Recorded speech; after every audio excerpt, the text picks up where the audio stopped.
انا عايزكم تجمدوا كده وتمسكوا اعصابكم على الخبر اللي انا هقوله لكم ده. سلمى راحت تعمل اكل. احيه. هعمل لكم وصفة محدش طلبها مني، وهقول لكم على تتبيلة محدش عايزها برضو، هي غتاتة وخلاص، غتاتة رخامة. اتفضل اتفضل. بس هتعرفوها غصب عشان مباحث اكل الشيش طروق. لا مؤاخذة، هو مباحث أكل الشيف طروق دي اللي هي فين؟ ولا اللي هو في أنهي حتة في الفرخة؟ ولا في أنهي حتة في الدولة؟ ولا اللي بيحصل إيه؟ أنا مش فاهم. مستوحاة من خير الطبيعة، واي دكتور طحال هينصح بيها. بصي بقى يا ست الحسن والبغال، ما بتستنى الله يرضى عنك، مش كده يعني؟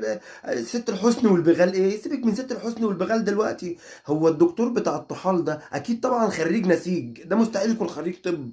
دكتور طحال إزاي؟ عندك اختيارين، يا اما تجيبي كيلو الا خمس صوادير، يا اما فخاويد. انا كسلمى سلومة بفضل الفخاويد. كيلو إلا خمس صوادير وفواخيد. وبعد الكلمتين دول المفروض إن إحنا ناكلهم عادي يعني، بيبقى تمام ونفسنا تروح لهم كمان. طب كمل. طيب ليه؟ عشان تعتبر كواري الفرخة، دي اول حاجة.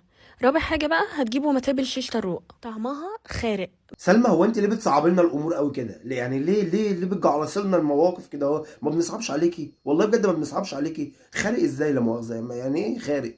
بستوردها من الصين والصاد. طيب لو ما عندناش المتابل دي هنتعامل ازاي؟ هتقوموا هتلبسوا هتنزلوا تشتروها، ماليش دعوة بمشاكلكم. لا صح، عجبتني انا دي حلوه كده. اول مره تقولي كلمه نتفق عليها والله، اول مره تقولي كلمه تكون فيها اتفاق ما بيني وما بينك، او ما بينك وبين الشعب المصري تما. هتجيبوا مساويخ عشان نسيخ القطع. طب ما عندناش مساويخ، ما عندناش مساويخ، لا يبقى قلبوها بقى أكلة تانية. اصل لو ما فيش مساويخ وما فيش متابل، لا قلبوها أكلة تانية بقى، اعملوها فاهيتا، اعملوا شاورما، اسلقوا طباطس. يعني مش فاهمة بجد، افتحوا تونة، تعبين نفسكم ليه؟ طب مفيش اكله فيهم عندنا في مصر كلهم تقريبا، وانت جايه من البرتغال اللي انت جايه منها ديت جبتهم لنا وجيتي. كل ده عشان مساويخ؟ يا ستي هنجيب مساويخ وبعدين.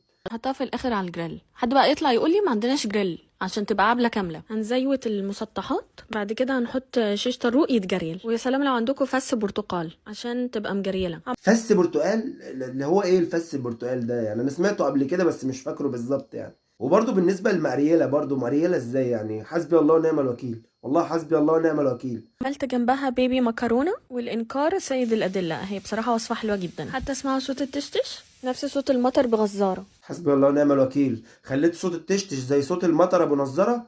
هو المطر بقى بيلبس نظاره اليومين دول؟ احيه. لاي افتراسات عن المعايير اكتبوا لي في الكماتين، كده كده مش هرد.